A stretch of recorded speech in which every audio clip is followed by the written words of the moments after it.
The object is to make enough money to not have to work for anyone. Right.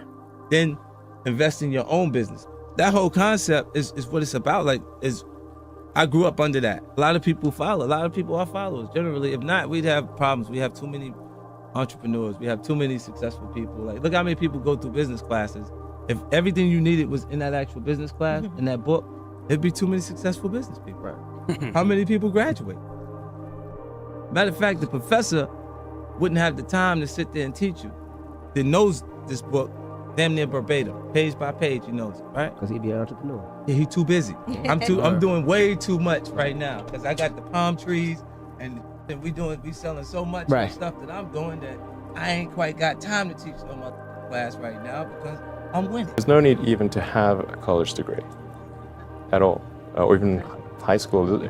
I mean, if somebody graduated from a great university, that may be an indication that they will be capable of great things, but it's not necessarily the case.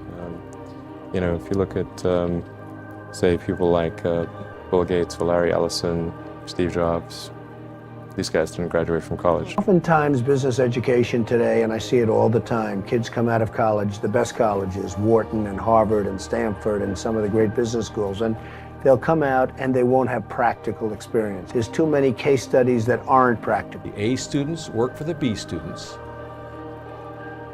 The C students run the businesses, and the D students dedicate the buildings. The people who are doing the work that we care about are figuring out what to do next, not following the person who told them what to do next. And the problem with most colleges is they are high school, but with more binge drinking. The entire purpose of a good university is to give you a foundation to fail, not a foundation to get an A. And if you graduate from college with straight A's, you have to do some serious soul searching as to why you chose to spend your time doing that.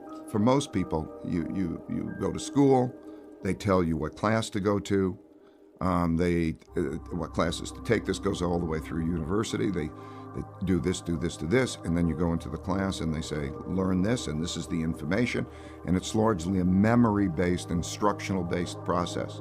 I hated school. I really hated school. I hated school, generally, right?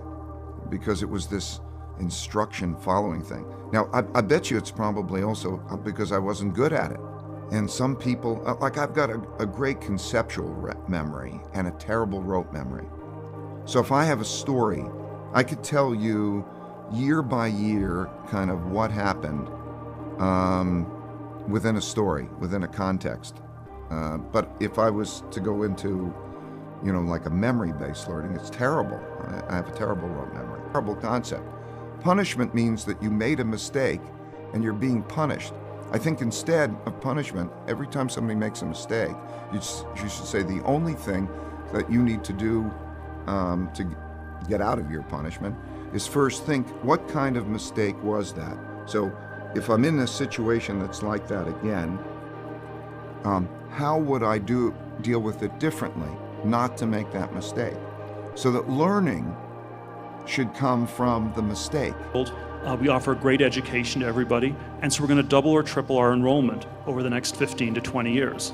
And people they'd all be furious because the value of the degrees comes from this massive exclusion. And what you're really running is something like a Studio 54 nightclub.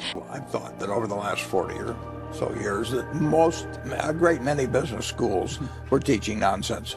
But that doesn't mean they were in other aspects of other majors within the business schools.